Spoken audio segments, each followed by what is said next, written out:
A lot of parents don't name their kid Adolf or Hitler, right? Why? Because those names are associated with what a lot of people would call, or most people would call, immoral actions, right? That's very different than this lady right here, right? A lot of people would say that this lady did a lot of good. Who is that? Anybody know? Yeah, Mother Teresa, right? And so the question becomes, for us during this session, is the following thing. This is the question that I want you to continuously come back to. If God does not exist, what's the difference between living like Adolf Hitler and Mother Teresa? If God doesn't exist, then what's the difference between living like Adolf Hitler and Mother Teresa? All right? And so the question becomes, what we're going to ask is really, do moral facts exist? And we'll define those terms here in a little bit. Do moral facts exist? And if they do exist, where do they come from? How do we arrive at what we call moral truth? Or does moral truth even exist? Right? Do we make the rules, or does somebody else make the rules? Right? And if we make the rules about what is right and what is wrong, then are those things permanent? Are they concrete? Are they always in flux? And if they're always in flux, then what does that mean as far as the things that we consider right and wrong? Or when we consider something moral, something right, does that come from God? What does that mean? What are the implications if they come from God? All right. And so this is the second argument for God's existence. It's called the moral argument. All right. Now listen, my favorite argument, just the one that kind of turns my intellectual gears, is the Kalam argument. The one that I've found to be most impactful on campus at Virginia Tech is this one right here. Because here's the thing. How many of you look through a telescope at night at the stars and go, whoa, look at the stars? Not many people do that. You can get away from the Kalam argument if you don't look at the stars. If you're not big on science, you can get away from that. You can't get away from morality. Every single day, you make hundreds of moral choices. Every single day. On your way over here, when you drove over here, right? Somebody may have cut you off in traffic, and you could have made a moral decision to go Daytona 500 on that person. Right? Or maybe Bristol Motor Speedway, because the embankment's like this. Right? And you say, all right, well, I can wreck this guy or cannot wreck this guy. I can give this guy the bird or not give him the bird. I can yell obscenities that he won't hear because my window's down, right? But it makes myself feel good. Or I can choose not to do that. Right? I'm assuming here, everybody, every month gets these things called bills. They're horrible. But you can choose to pay those or not choose to pay those. Every single day, we all make moral decisions. You cannot get away from morality. All right? And so, the moral argument for God's existence is the following. If moral truths exist, God exists. Moral truth exists, therefore, God exists. Once again, very simple, very plain to understand. And so, same with the last argument. This is what we call a deductive argument. If line 1 is true and line 2 is true, then 3 necessarily follows. All right? So what do we mean by moral truths? What we mean by moral truths is that this is truth regarding moral principles like right and wrong, good and bad, what we ought and what we ought not do. All right, this is what we mean by moral. And truth is simply that which corresponds to reality. Or in the South, anybody ever hear somebody say, well, he really just, or she really just told him like it was? Anybody ever have a conversation where you had to tell somebody like it was? Of course. That's all what we mean. We're telling people the way things actually are. So moral is this idea of right and wrong, good or bad. Truth is that which corresponds to the way the world operates, to the way the world works. So moral truths, moral facts. Facts are those things which are true, which correspond to the way things operate. It is true that 2 plus 2 is 4, right? And if I came to you and said, well, actually, 2 plus 2 is 5, I believe that with all my heart. Well, what's that got to do with anything? Right? But we live in a world today where moral truths are often dictated by the way people feel. Right? Well, I don't feel this way, or I feel this way, or I feel a certain way about this. Well, it's okay to have emotions. It's okay to feel a particular way. But the question is not how I feel. The question is what's true. Right? What is true in this particular situation or circumstance? It's either right or wrong to play live action bumper cars with somebody on the highway after they cut you off, or it's not. Right? It's not. So that's what we mean by moral truth. All right, now, you believe that moral truths exist if you believe that murder is always wrong. You believe that it's always, if you believe in moral truths, moral facts that correspond to the way that things operate, you believe that it's always, if you believe that it's always wrong to murder somebody, you believe in objective moral truth. You believe in a moral fact that it's wrong to premeditate the taking of an innocent life. All right? You believe in moral facts and moral truth if you believe that slavery is wrong, that human trafficking is always wrong. All right? That is a form of slavery that is prevalent today in society around the world. All right? And if you say, hey, I think it's wrong to take young girls and young boys and steal them from their family and pawn them off to people who want to have relations with them, I'll say it that since we got young ears, relations with them for a particular price. If you believe that that's wrong, then you believe in moral truth, you believe in a moral fact. All right? And that is, wow, that's Nora when she was like 2 or 3 at a race. She's my oldest. That makes me feel old. You believe that in a moral truth or moral facts, if you believe that it's wrong to take that young girl and put her in the torture rack for fun, you believe in a moral truth. If you say it's always wrong to torture babies or kids for fun, you believe in a moral fact, you believe in a moral truth. All right? And so if moral truths don't exist, all right, then these are essentially the only options on the table for where moral truths and moral facts can come from. One is that morality is just an illusion of the mind. It's just something that we do to kind of get along and get through life. All right? Or that you believe that morality is a matter of opinion. All right? Your opinion and my opinion. That's where we get moral facts from. Or morality is a product of culture. All right? Cultures get to decide what's right and wrong for each individual culture. Or that morality is just hardwired into us through our biology. All right? And what I'm gonna suggest to you this afternoon is that none of those options on this previous list can be lived out consistently. All right? They can be lived out consistently. What does it mean for something to be an illusion? What does that mean? When I say something is an illusion, what? It's not what it appears to be. You may feel like you're in a particular space, or you're in a particular area, or you're at a particular point in time, but you're really not. It's just your mind playing a trick on you. It's something that is there so that you can feel secure, but it really doesn't exist. All right? So think about this. If that's actually how society worked, what would happen? Let's go back to one of these illustrations. Let's say, I'll pick on Cole if that's okay. Let's say Cole, it's okay. It's okay. Let's say Cole murdered somebody.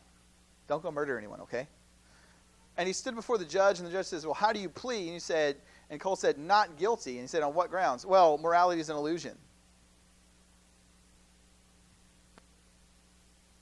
The judge goes, I see it, dismissed, go out and live your life. Will that ever happen? I don't know that would happen, right? Or What if morality is a matter of opinion? What's wrong with morality being strictly a matter of opinion? Sure, we can have opinions about morality, but what if morality in and of itself was just a matter of opinion? What might be the problem with that? Yeah, both opinions are equally valid, but then if both opinions are equally valid, what happens if those opinions contradict each other? So one person says, we'll go back to the murder illustration. One person says murder's okay, one person says murder's not okay. Who's right? Well, it's just a matter of opinion. So each of them must be treated equally. But how do you treat those equally if they contradict one another? So let's go back to math, right? 2 plus 2 is 4. You say that it's 4. I say it's 5. But math is just a matter of opinion. What happens then? Can you ever do arithmetic? No. You can never fire an artillery shell, right? Because one person says, I think it's this. Another person says, I think it's that. The captain comes down and says, well, you're both right. Well, you both can't be right, right? So that doesn't work in math. It doesn't seem like it could work in morality. One person says, hey, murder's okay. One person says murder's not okay. How do you adjudicate who's right and wrong if it's just a matter of opinion, right? All right, what about this one? This is probably the most controversial one. Morality is a product of culture, okay? Morality is a product of culture, all right? Now, on the surface, there are differences between cultures. There are different ways in which our society operates as opposed to Japanese society, as opposed to even the Australians. They're just crazy. No, just kidding. But what do we do with that? Someone comes along and says, well, hey, I believe that we have morality, but it's just a product of culture. So what do you do? What do you do with that? How do we talk about that? Anybody know what honor killings are in the Middle East? What are they? No. Did you say? Yeah. Yeah. So there's a case here recently in, I think it was Pakistan. A young lady was falsely accused of having sexual relations with another man and was ambushed on the side of the street by her brother and her dad because they were going to honor kill her because they believed her to be guilty. And they do that. Saudi Arabia happens. We don't do that. But they say it's right. We say it's wrong. If it's just a matter of culture, how could we ever say, yeah, you probably shouldn't just honor kill your daughter off a false accusation? Think about that guy right there. If it's in the Nuremberg Trials, right? In the Nuremberg Trials, when they asked the German officers why they did what they did, one answer was, we were just doing what we were commanded to do, and the other one said, it's our culture. We were doing that to preserve a particular race, a particular idea of German culture. Now, if morality is strictly about culture, how could they ever find them guilty?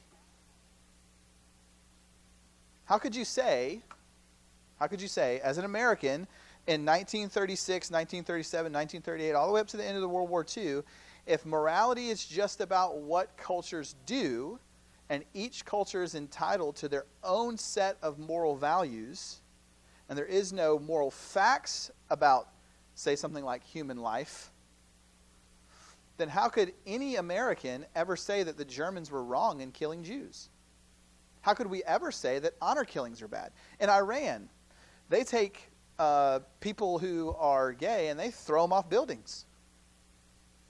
Now, we may, as Christians, disagree with that, disagree with the LGBTQ plus community, but we ain't taking them and throwing them off buildings. But if morality is just about culture, how could I ever say that they're wrong? How could I ever say the Iranians are wrong for doing that? Right? The point is, you couldn't. You would have to say they're entitled. Anybody ever heard this one before? This is something I hear on campus all the time. You do what you think is right morally. I'll do what I think is right morally, just so long as you don't bind your morality on me. Anybody ever heard that before? I've heard it. Now, once again, on the surface, that sounds perfectly fine. But when we really get down to the nitty-gritty of it, well, what happens when that person's moral truth is contradictory to my moral truth? One person says, yeah, I'm going to live out that stealing is okay. You live out that stealing is not okay, and now I'm going to take your purse. Well, who's right? When you go to the officer and say, they stole my purse, stole my book bag, the officer's going to say, well, you're both kind of right. How could officers ever arrest anybody? Right? If it's just a matter of culture. The last one is, morality is a matter of biology. So what some will say is that our morality is strictly, that's what Richard Dawkins used to say, is that all we do as people is we dance to our DNA. There is no good, there is no evil. We just dance to our DNA, and that's what we are. Now, what's wrong with that? What may be wrong with that? If we just dance to our DNA, should Jeffrey Dahmer ever gone to prison?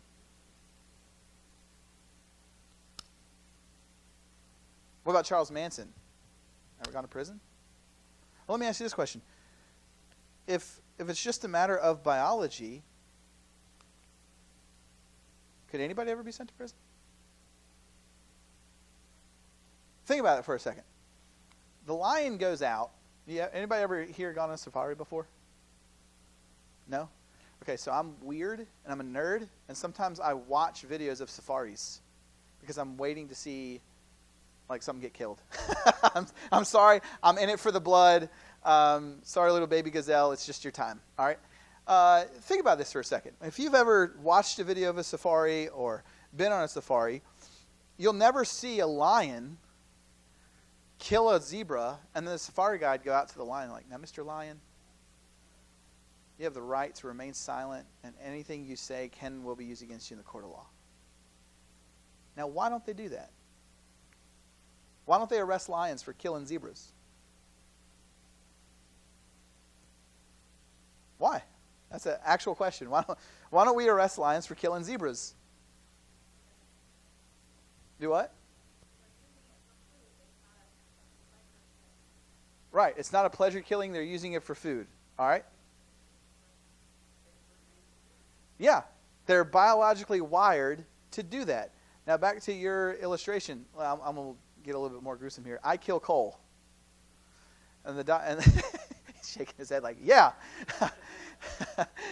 I should use somebody else, Cole. I'm sorry. And I stand before the judge, and I take the stand. I want to defend myself. I take the stand. The prosecution says, okay, well, why'd you do it? I said, I was just using them for food. Just like the lion. I'm no different than the lion. I'm no different than the grizzly bear. I am hardwired this way. That I am biologically made to be a cannibal and to eat people. If morality is just a matter of biology, am I innocent or am I guilty? I'm innocent, if that's the case. But if I just use them for food, right? So once again, I don't think any of these moral systems account for a consistent moral framework that can be lived out consistently. All right? You cannot live out consistently a moral framework that says everybody's opinion is true. If that were the case, the military could never work if everybody's opinion was true. Right?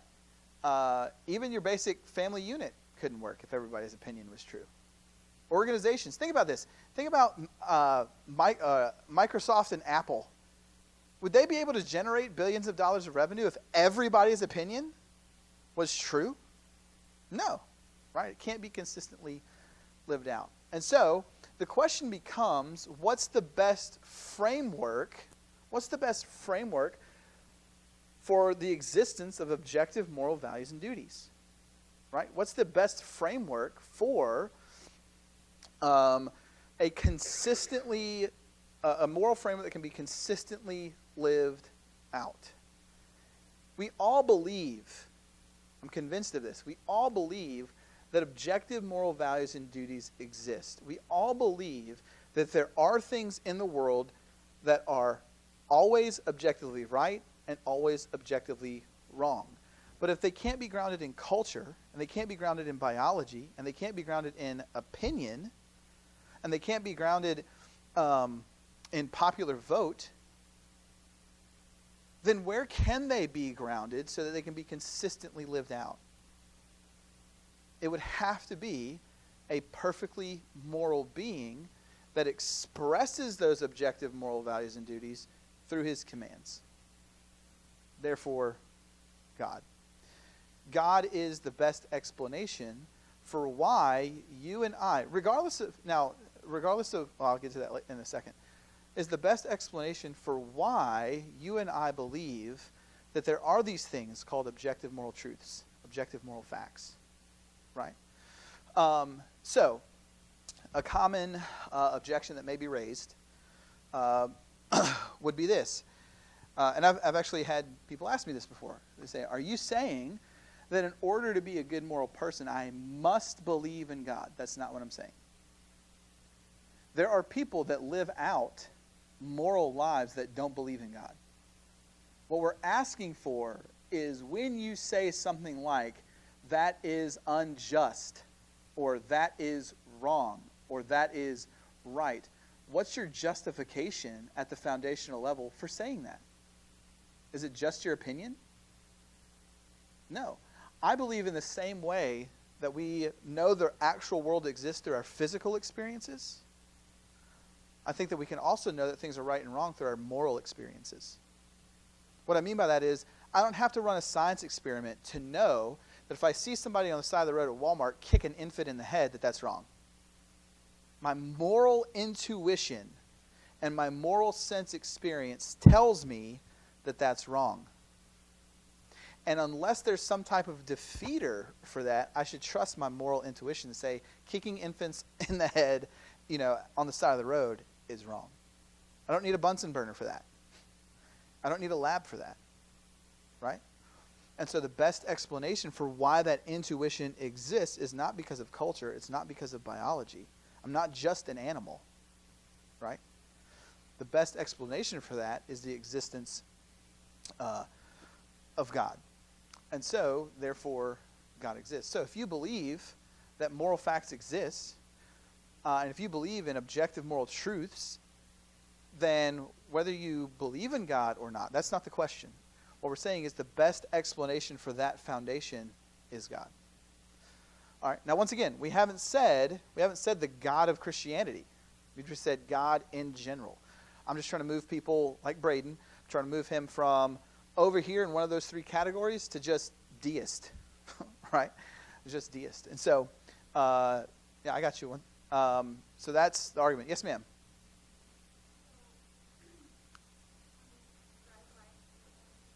Yeah.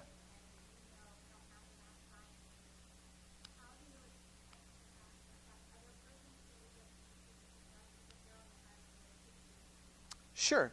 So what I would say is that just because we have a moral intuition that says that it's wrong, doesn't mean that environmental experiences, maybe the way that somebody was raised, can't override that right and wrong. In the same way that, so for instance, let me give you an illustration. So way back when, everybody thought that the universe revolved around Earth, right? But they might have believed that, but that wasn't the truth. All right? So let me give you another illustration. Just because I don't know the truth doesn't mean that the truth of the matter doesn't exist. All right? So I may grow up in a country that doesn't do math. That still doesn't mean that 2 + 2 isn't 4. Does that make sense? So the person on the side of the road that's kicking the infant in the head, right?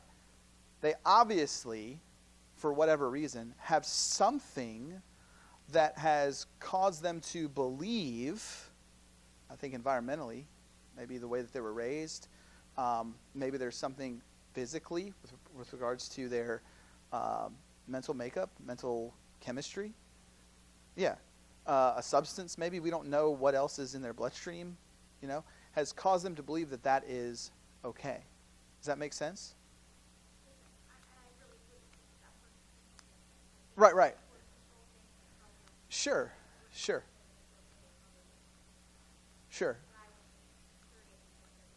Yeah, no, so moral truths, if moral truths aren't made by us, they're discovered by us, right? So in the same way that it was discovered that the earth is not the center of the universe, it's actually we rotate around the sun. That's the objective truth of the matter. Just because I don't know that truth doesn't mean that it's wrong. The truth can be discovered in a time frame in which, let me try and simplify this. So, for example, I'll go with this one. I may grow up in a house where drug use is prominent, right? Where people sell drugs for a living, right? I mean, that's something that people actually experience. But just because I grow up in that environment where that takes place doesn't necessarily mean that just because that's the way that I grew up, that those particular actions are right. Does that make sense? I don't know. Am I losing everybody? Gotcha. Sure.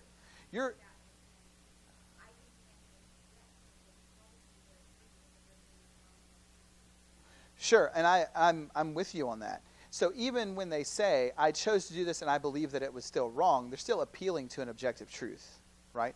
They're still saying, I admit that this was objectively wrong and I did it, right? And so I think all of us, our consciences can be influenced, can be seared, can be traumatized, right? I mean, you think about, what I think about is someone that comes out of, as a kid, sex trafficking. Like, they're extremely traumatized by that. To the point where, prior to coming out of that, they get to a point mentally, because they've been so abused, that they somehow deserve it, and it's right for them to be in that situation. Because of something that they or their parents did. Completely wrong idea, right? Nobody deserves that. But because of the environment that they grow up in, their conscience and the morality is so seared by the trauma that they've experienced, they start to believe that it's right. But being in that framework doesn't mean that just because that's how they feel, that it's actually true, right? I would never say that to somebody, right? So we have these moral truths and these moral facts that exist, and they can be seared. We can be seared. Our consciences can be seared towards right and wrong. We can mentally manipulate ourselves to believe that the wrong thing is actually the right thing to do, right? But that doesn't negate the truth of the matter. So someone could have a life of being a thief, right? And they say, hey, I just grew up in a household of people that were thieves. I believe thieving was right, and so I just did it for fun. I did it to survive. That still doesn't mean that stealing is okay. Doesn't mean it's objectively the right thing to do. All right. Make sense? Tracking? Like a tank? So, and so this plays a role in the way that you and I live, because even if we come across people, so I'll give you this illustration. So out at Virginia Tech, we do this thing once a month called Talk About It, where we set up our tent, we put a question on the whiteboard, and we invite students over to answer the question and then talk about the question. So one of the questions was, does morality come from God? And this girl came over, and she was a full ride engineering student at Virginia Tech. And she said, I think that we're all our own universe. And we all have our own moral systems and value systems, and we're all correct. I said, okay, well, how'd you get there? Remember? How'd you get there? She said, well, I learned that from a boyfriend after he did mushrooms. Now, I could look at her and be like, that's the dumbest thing I've ever heard in my life. Or I could ask another question. I asked her, I said, do you think that our worldviews should be determined by somebody's experimental experiment with drugs? And she looked at me and she smiled and she said, it's a crazy world, man. I said, you're correct in that. But she then asked, what do you think? We had a 2-hour conversation about this very argument, right? And so here's the point. The question that I would ask anybody, whether they're religious, non-religious, whether they're in that 3 categories, or whether they're Christians, if we believe that things are objectively right and objectively wrong, then what's the best explanation or best foundation for why we believe that? If it's I guess my question would be, how do I live that out if it's just a matter of opinion? How do I live that out if it's just a matter of popular vote based on cultures? If I'm just an animal, then why couldn't I just say any action that I make is because I'm wired that way as an animal? Seems kind of hard to defend. So as we look at our moral intuition and says, oh, well, yeah, I think there are things that are right and wrong, seems the best foundation for that. Once again, I'm not saying it's Christianity. I'm saying it's God. This is a general argument for God. So any questions, any other questions? Great question, by the way. Yeah, go for it. Yeah. Sure. Yeah.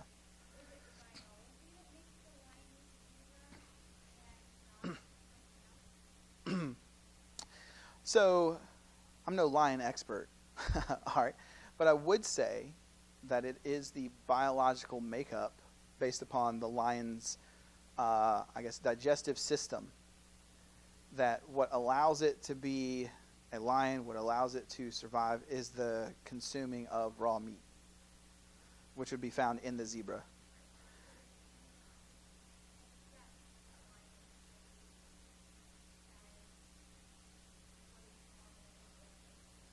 Sure.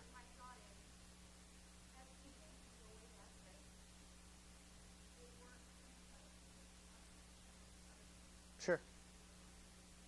Sure. Yeah.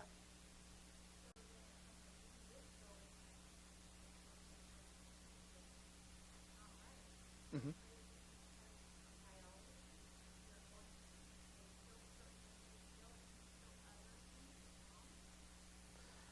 All right, so do me a favor. Simplify that for me so I can follow it. So let me repeat it back and you tell me where I'm wrong. So way back when we were hunters and gatherers, we didn't go and kill other people and eat them. All right? We went out and hunted other types of animals, right, for our survival. All right? Sure. Sure. Sure. Agreed. Yeah. Sure. Right. Agreed. So you're saying what? Yeah. So I think your answer is, or your question is really good. So I think it's 2 parts here. Number 1, my question would be, where did we get the notion that it was not okay to kill other humans and eat them? Number one. Where did that moral intuition come from? Number one.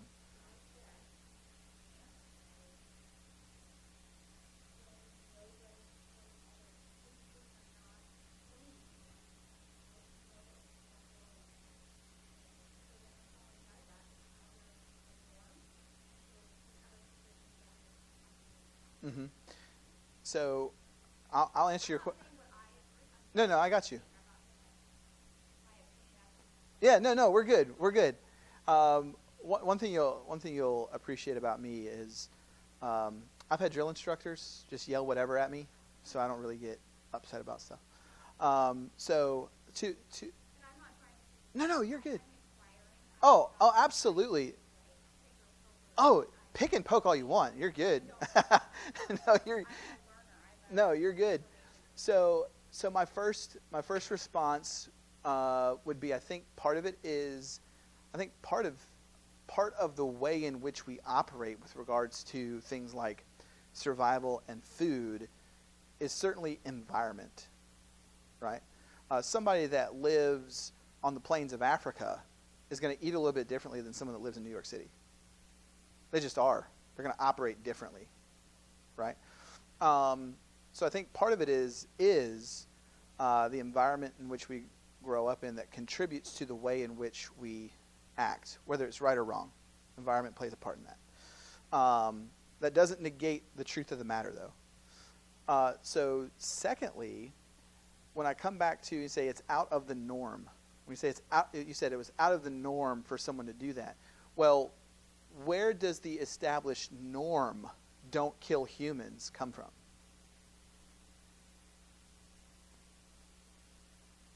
That would be my question. So lions don't go.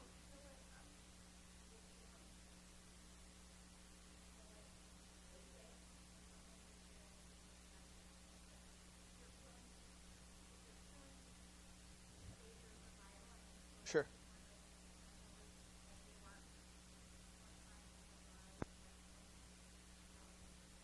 Right. So lions. Right. Sure. So I see what you're saying, and so I just want to draw the attention to the difference between lions and humans. All right. We know that there's a difference between the way a lion operates and the way we operate, right? So lions, well, you know what happens when a male lion takes over a lion pride? Kills the other boys. Why? They're competition. And so he kills them, not only because they're competition, but because by killing the cubs, it sends the lioness into estrus and causes her to want to mate again. Right? We don't do that as humans.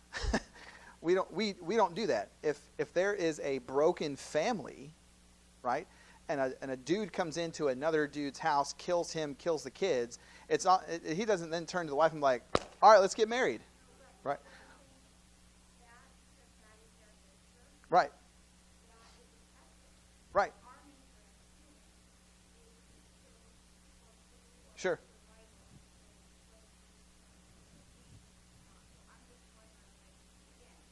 Yeah.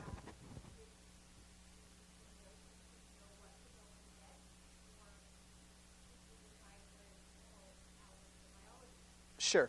So I think when we say, and maybe we're talking past each other. So when we say that the norm was established not to kill other humans, I think you said the norm is established that we had a norm of don't kill humans, right?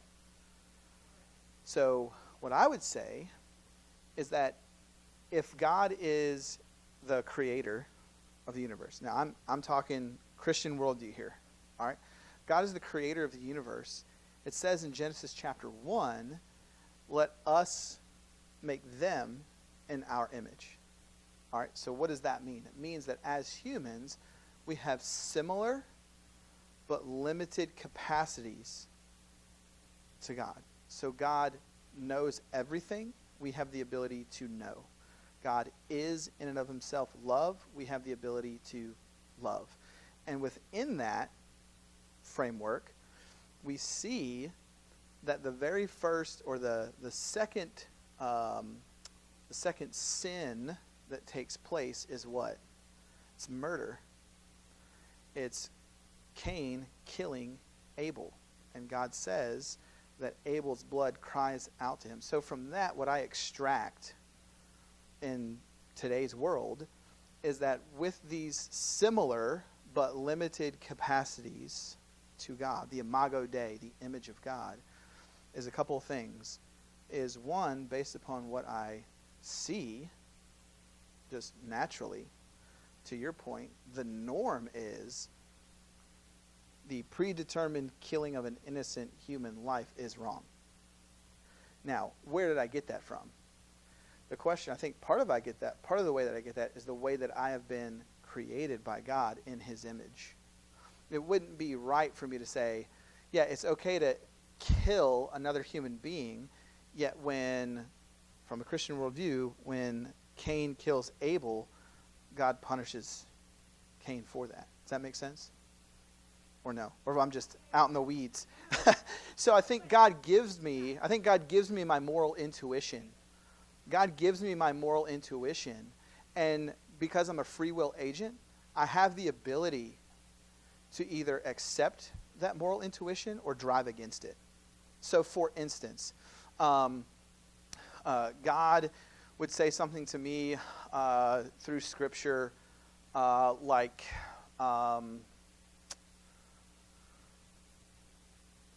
don't covet your neighbor's wife. Right? He says that. All right? Now, my moral intuition says that if I see a man and a woman and it's clear that they have established a home, right? I'm not even saying that they're married. Let's go with that. They are clearly dating, right? They're clearly out on a date together. Or they are married and they're out on a date together. My moral intuition says those two people are together. Just by the way that they're acting. They're holding hands. They may even kiss each other. They may go order food together. The guy pays. That's how you know they're together. I'm just kidding. My moral intuition says they're together.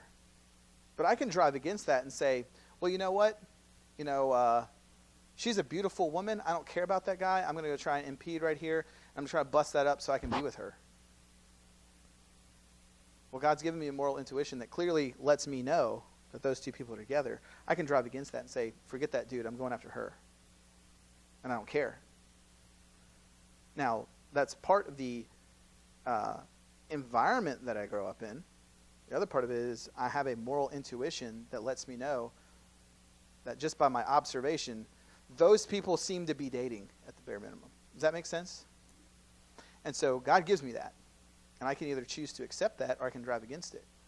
And I can accept it at one hand and then drive against it at another. That's how, you think about Adam and Eve in Genesis chapter 1 and 2, there's one rule. There's one rule. Accept it or drive against it. They chose to drive against it, right? For me, don't murder. Well, I can accept that or I can drive against that. Don't covet another man's wife. I can accept that or I can drive against it. So what he's given me is not just a moral intuition, but he's also given me freedom of the will. I have a freedom of choice, right? That I can exercise in a good way or in a bad way. And I either, in those choices that I make, I'm either accepting the moral framework that God has given me or I've rejected the moral framework that God has given me. There is no, with those, the moral values and duties that God has given me come through his commands, and those commands are often very clear, and so I can either accept that or I can reject that, but my moral intuition doesn't go away. You ask, there are people, even in prison right now, who will say that, I don't think anybody grows up, in a household and rolls over out of bed one morning and goes, I think I want to be a serial killer. I don't know of anybody that does that. Like, what do you want for... Huh? Right.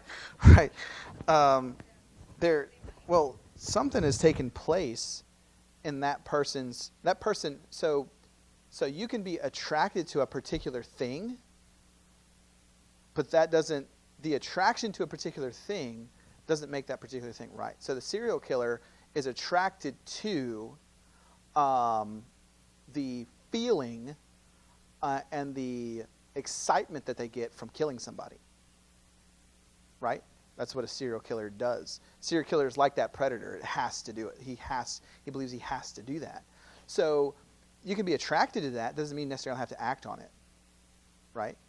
So I could be, so let's think about it this way. I've been married for 10 years. Right?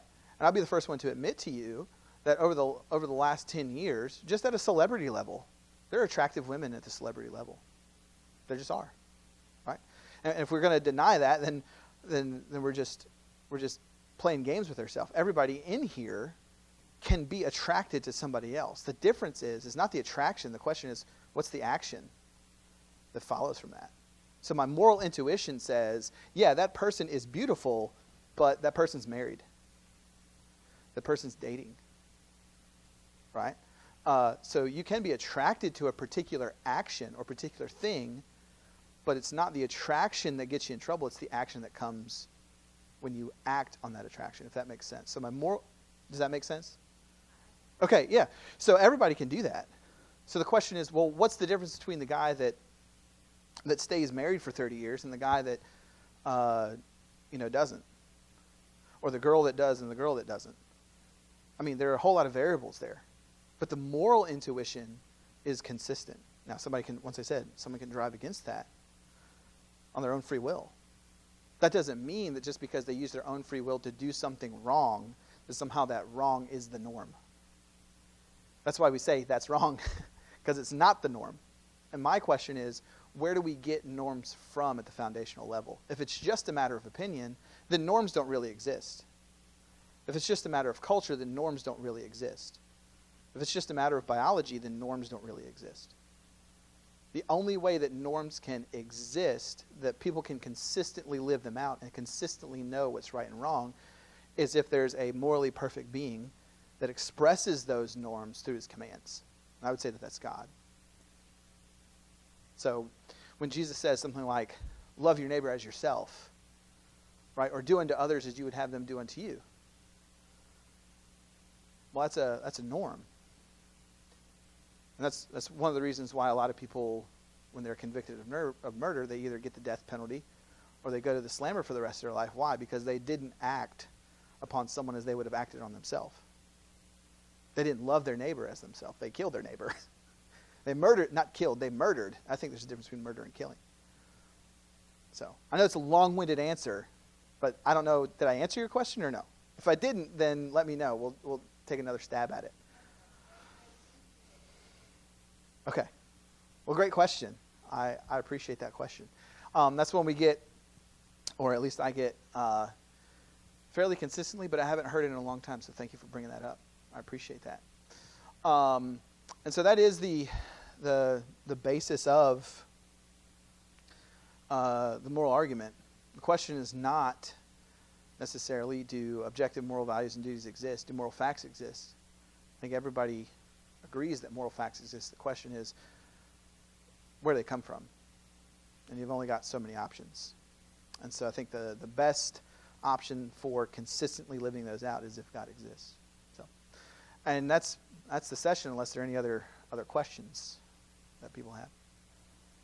And we can take, go ahead.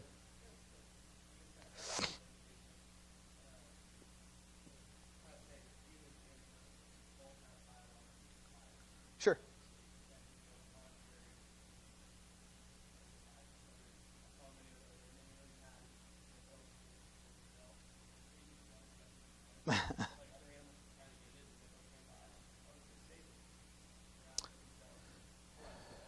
Because it's not a hippo.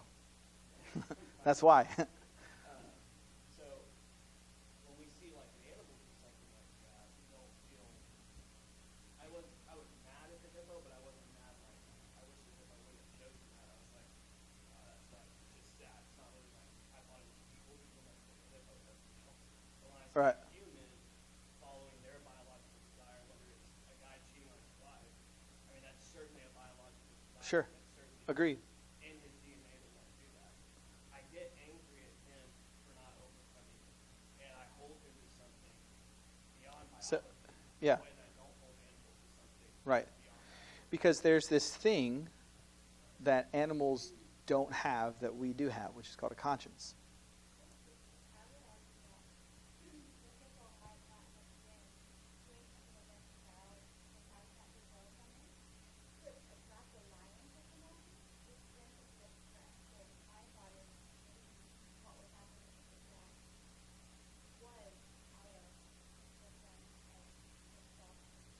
And hippos are very territorial as well. I guess that's the point I'm making. That it's like, even if it is following in biology, I give it a pass. I'm like, Right. because it's a hippo, it can follow. Same thing with I like the hawk or someone like the cat in all yards. I'm not mad at the hawk because I'm like, if the hawk is his biology, it's trying to do something for him. But if a guy, for example, it may be best for him to enslave a group of people in America, for example, that might be best for his success and his family and all these things. And I expect him to overcome that. I expect him to look. I'm not going to give him biology as an excuse, whether it's for his financial success, his family success, or even for sexual gratification. I hold him to a standard. So like, you know what you should do because you have confidence. And I think it just kind of. Are you saying that because we hold humans to that standard, that kind of. God is the best explanation for why we hold people that standard because they make that standard. Right. I would say that there's something uniquely different between the way that we operate and the way that other created things in the world operate. And I think the biggest one, I think there's two of them. I think there's two. One is consciousness, the ability to be self-aware. Lions don't sit around and ponder whether or not they should have killed the zebra, right? Lions and animals don't have this first-person perspective as far as the ability to sit back and contemplate life decisions and life choices we do, so consciousness, and I think your conscience.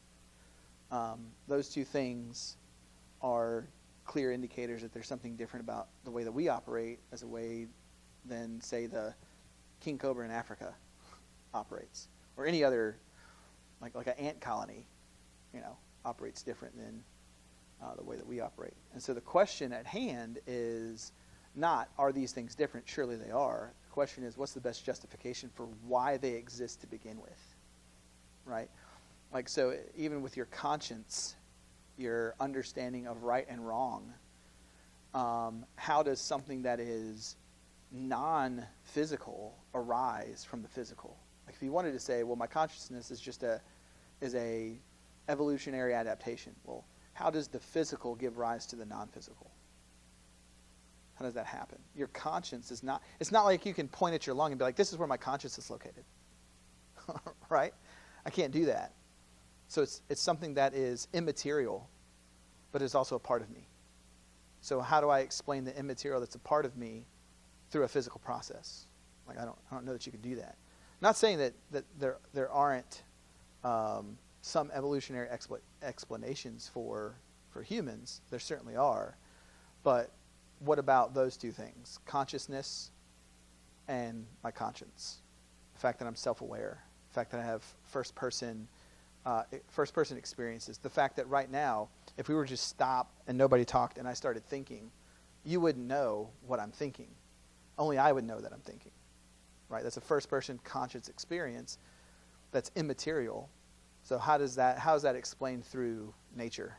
How is that certainly couldn't be explained through like popular opinion, right? People couldn't, by a vote, how many people believe Dean is thinking about, the Aggies? Like, you couldn't do that. So I think that's a good point. That's what I'm saying. Yeah, go ahead. I guess we'll just roll right into Q&A. Let's just do that. So.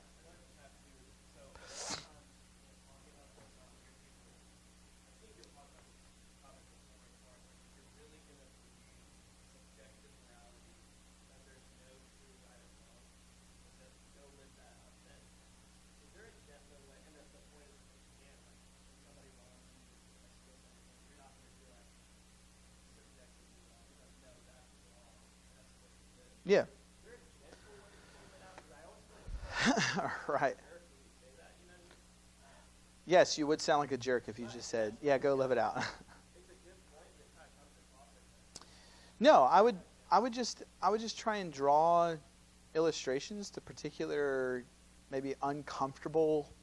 Um, I put people in those type of conversations, whether they're strangers or whether they're friends. I'm nice, I'm cordial, but I do want to I want to stretch the worldview to its maxim, right? Let's think of, a scenario that's maybe not necessarily outside of the realm of possibility, inside the realm of possibility, but a little icky. So, like, for instance, if morality is just subjective, it's like picking ice cream, right? You like chocolate, I like vanilla. Nobody's going to jail over that, right? Or even or even the concept of good. It may be good to be a firefighter, but it doesn't mean you're going to jail if you're not a firefighter, right? So, what I like to do is I like to say, okay, well, if morality is subjective, or if morality is a matter of opinion, or if morality is a matter of culture, or if morality is just a matter of DNA, then could you ever say that, I had a picture of my daughter up there when she was 3, could you ever say that it was, quote, objectively wrong, meaning regardless of opinion, regardless of feeling, it's wrong? That's what objective means. That it would be objectively wrong to torture that kid for fun. If it's just a matter of opinion, if it's just a matter of culture, it's just biology, then could you ever come to the conclusion that torturing that kid for fun was wrong, objectively? I don't think you could. Because if it's an opinion, opinions are just opinions, right? Opinions aren't right or wrong. They just are. If it's a matter of cultural thing, well, that's essentially an appeal to might makes right. Whoever's in power determines what right and wrong is. Well, that fluctuates and that shifts all the time based upon which dictator's in office or who gets voted in, right? And I don't think anybody wants their morality to be based upon strictly the actions of politicians. I don't think that's worked out too well over the course of human history, right? So if it's not, so take that particular scenario.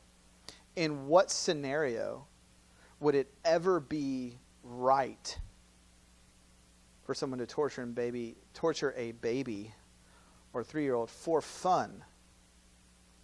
Well, on cultural opinion, it could be deemed right. On your own opinion, it could be deemed right. On biology, it could be deemed right. But on an objective moral value system that's grounded in God, at least from the Christian worldview, for made in his image, it wouldn't be right. So that's a simple illustration to kind of work through that. Good question. Yes, ma'am. I was too nice to you. I called you ma'am. No, I'm just kidding.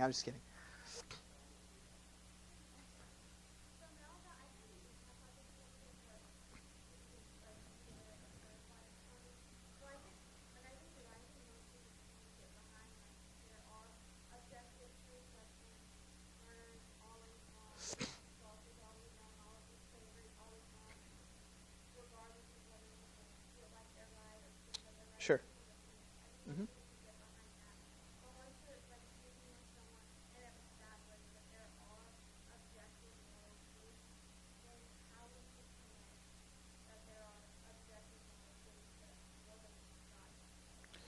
Sure. And so I think it's a really good question. So I think what we do is it's a process of elimination by analyzing worldviews, right? So objective moral values and duties exist, or moral facts, moral truths, however you want to frame it. They exist, right? So the question becomes, well, how do we know, or how do we reason that they are connected to the existence of God? All right? So I think what we first do is do process of elimination. If we believe that there are certain things that are always right and always wrong, how would we justify that on cultural opinion?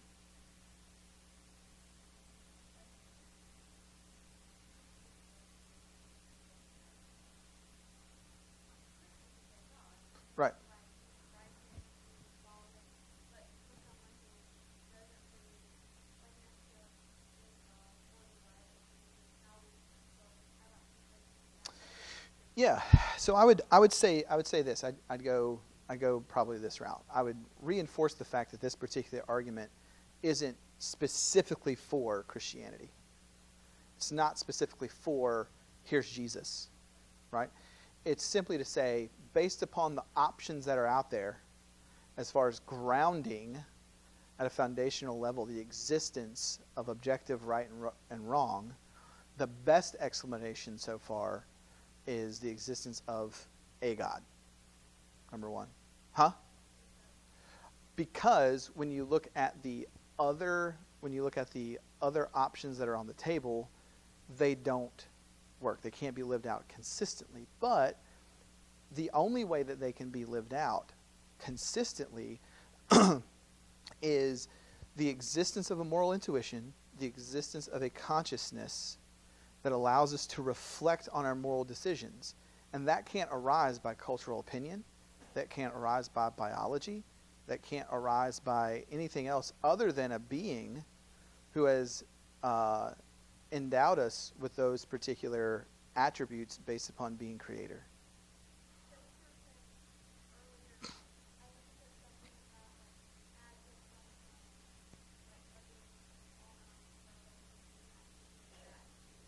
Mm-hmm. Yeah, I think the moral argument doesn't necessarily get you what the Kalam gets you. It gets you a morally perfect being. It gets you, there's a being out there that grounds, that is the best explanation for these objective moral facts that we experience in our life. That's it. It's not Jesus. It doesn't get you directly to Jesus. It doesn't get you directly to God of the Bible. It simply says there's a morally perfect being that's out there that grounds these things in us through our intuition and our consciousness. Because the consciousness and the moral, consciousness and your conscience are immaterial things. I mean, if you could tell me, okay, well, if I asked you right now, like, here's a diagram of the human anatomy, point to the consciousness, point to the conscience. Well, where is that? Is it in my lung? Right? Is it in my kidney? Is it in my brain? Is it in my heart? These are immaterial things, right? So physical things can't give rise to immaterial things. They can only give rise to physical. So when I think about my moral intuition that tells me, based upon my experience, something is wrong, where did that intuition come from? Well, based upon the things that are on the table for explanations, there's only one thing, and I use that loosely, one thing that can explain why I have a moral intuition.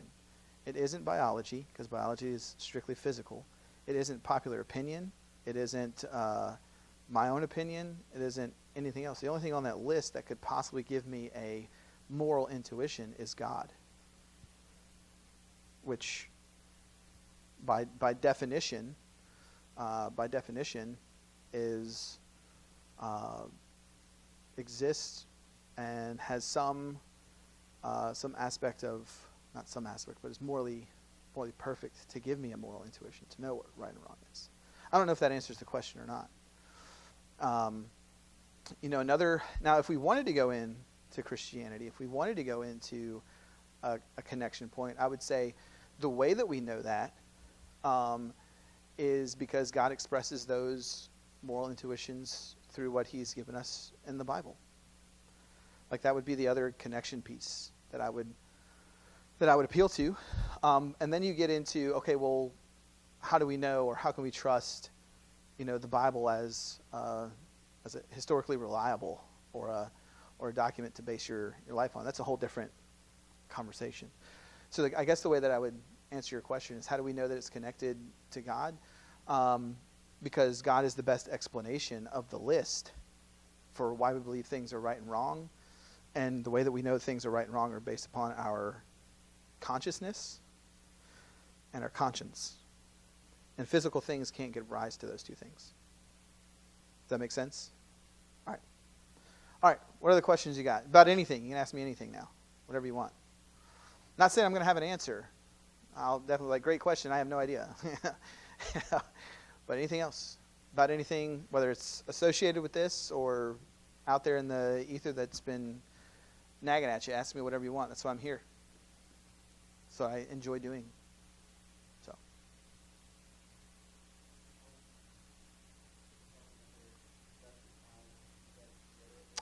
I think so. Yeah.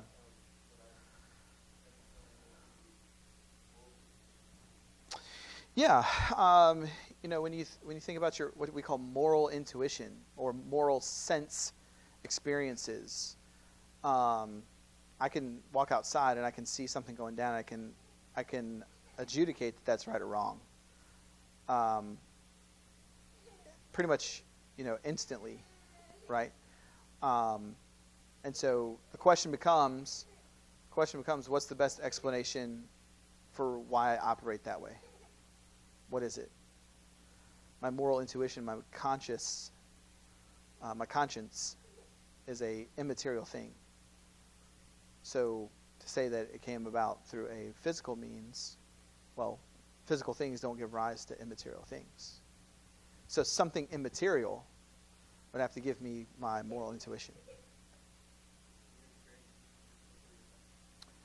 I think it's on a college campus, the moral argument has been probably the most impactful thing on students. Just because like I said at the beginning, you can't get away from morality. It just happens. So every day, like I said, every day you make hundreds of moral decisions, right? Say again?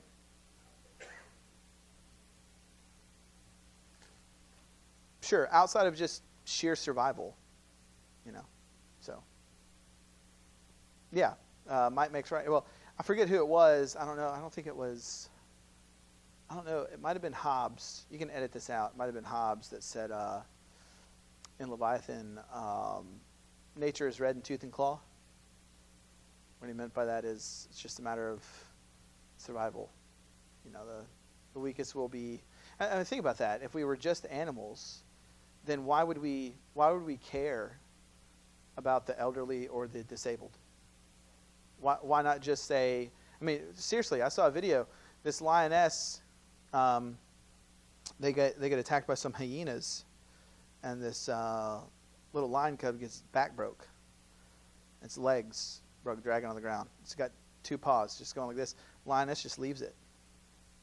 Why? Because she knows that cub's not going to survive. She knows that no matter how many times she killed and how many times that lion cub fed, even if that lion cub grew up, still going to have two broken legs and a broken back. So it sits for a second and just walks off. We don't do that. We say, hey, people that are disabled, we need to care for them because they're of value, right? On naturalism, right? On strict naturalism, why would we ever want to care for the disabled? Why would we ever want to care for the disadvantaged? Why would we ever want to care for the elderly? They're sapping up resources. Anybody here ever watch Marvel Endgame? Right? What's Thanos' goal? Half of all life. Why? Sapping up resources. And here's my question. Here's my question on that. If God does not exist, or if there are no objective moral values and duties, why is Thanos wrong for wiping out half the universe? He's not. It's just the allocation of resources, right? So why do the Avengers try to stop him? And moral intuition says that that's wrong, because there's value to those lives, right? And so my question would be, if God does not exist, then where do we get this idea that humans have value? Like, who cares? Like, it would save the country billions of dollars if we just decided to put all the elderly on an island and nuke it.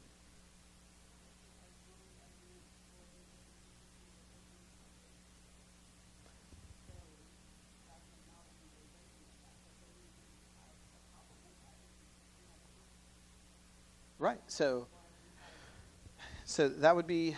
I asked the question a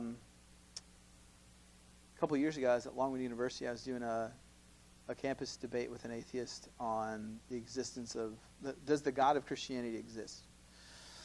And I asked him, I said, over in Russia, they do not throw gay people off buildings. In Iran, they do. Who's right?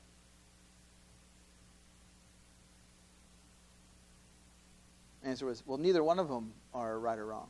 Well, that doesn't make any sense. Somebody's right, somebody's wrong. Right? So, yeah. So,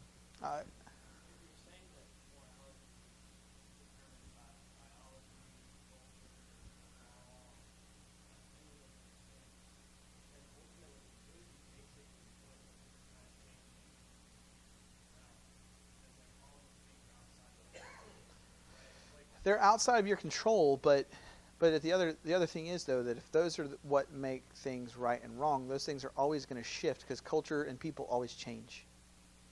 They just are. They just will. Right.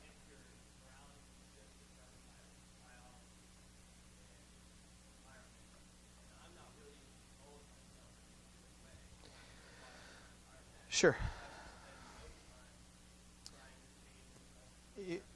You would essentially be what Dawkins talks about, dancing to your own DNA. You're essentially a determined animal. You're just essentially along for the ride. By the way, that picture right there, that is me baptizing Braden in the river 2 years ago. And it is cold, brother, in January. Like, usually I like to say some stuff before I baptize somebody. I got in the water, and I started to thank everybody out there, and my legs started to go numb. I'm like, it's good that I'm in the water, but I got to be able to get out of the water. But no, that's Braden. I'm actually doing their wedding, and he and Olivia's wedding in November, so that's pretty cool. So, all right, what other questions you got? Whether they're deal with morality or anything else?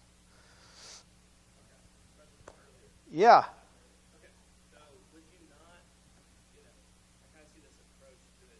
Some people take different approaches. One, you shouldn't ask people to read the Bible at first or least. Or two, you invite them, hey, read the gospel right now, but don't see it as if you're God or just read that and I would sit down and think what you think. I know, I don't know if you know Flip Maxwell. Yeah, I know them. I know that's like his approach, and I hear read. So, like, do you think that's a kind of invite someone to read that, or do you need to wait for it to read it? Well, I think it depends on what you get from your first conversation with the person. So, once again, like, this isn't a one-size-fits-all kind of deal. Like, you got to meet people where they are, right? So, if I talk to somebody and they say, like Olivia, Braden's soon-to-be wife, she was not the analytical atheist that was like, does God exist? She was spiritual but not religious. And so she wanted to know about the Gospels and what was in them. So we had a series of conversations about, here's what a Gospel is. This is what the Gospels are designed to do. And this is why Matthew is different than Mark, and Mark is different than Luke, and Luke is different than John, and John is different than all of them, right? And so we had that conversation about, like, okay, because she started, I said, yeah, go ahead, read them, and then ask questions about them. So she's reading Mark, and then she reads the first couple chapters of Mark, and then she reads the first couple chapters of Matthew, and she goes, this is way different. Like, why is this way different? Hey, great question. Well, because Mark is focused on this, and Matthew's focused on this. And John's focused on all this, right? And so it's not wrong to ask them to do that. It just depends on where they're at. If they say something like, hey, I want to know what the Gospels are, and I want to know why they're important. Well, yeah, here's what the Gospels are. This is why they're important. And if they bring up the question of, like, what's up with the differences in the Gospels, well, then that's a conversation to have. But if they're like, I don't believe in God, I don't believe that the people that wrote the Gospels, the names on the Gospels aren't the people who wrote them, well, you're not going to be like, well, hey, go read the Gospels. No, we have to have a different conversation. We have the conversation about, like, this is how the New Testament was constructed. This is how we can be, sure that Mark wrote Mark, Matthew wrote Matthew, Luke wrote Luke, John wrote John. And then once we get through all that, we then say, all right, now read them, right? So it just depends on where the person is. I know that's not the answer that everybody likes, right? But that is truth. You're dealing with people here, right? And people are different. It's not like this is not like an algorithm that you put in the computer and out comes the output. It's, you got to meet people where they are. So to answer your question, depends on the person. Depends on what they're after. If they're like, hey, I grew up in church, I'm trying to reconnect, but I just don't know anything really about Jesus. Gospels. Right there.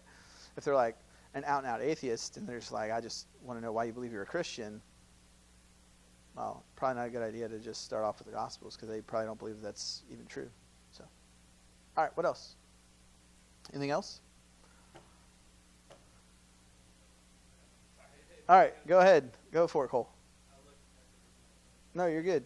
A frustration I have, and I guess I feel like a lot of times Christians are expected by the atheists to explain every single thing about all of the universe and creation from the very beginning. Yeah. And then when you ask, okay, what do you believe? They're like, Okay. And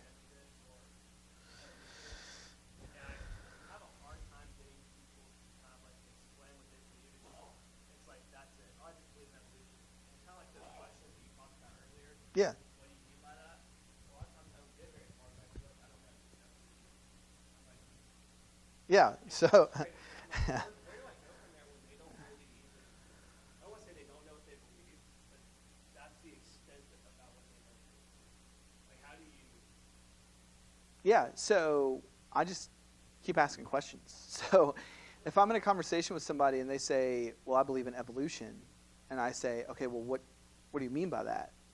And they say, I don't know, just evolution. I ask the question, it's like, well, I say very kindly, I say, well, is it possible that your non-belief in Christianity is grounded in something that you've just admitted you don't understand?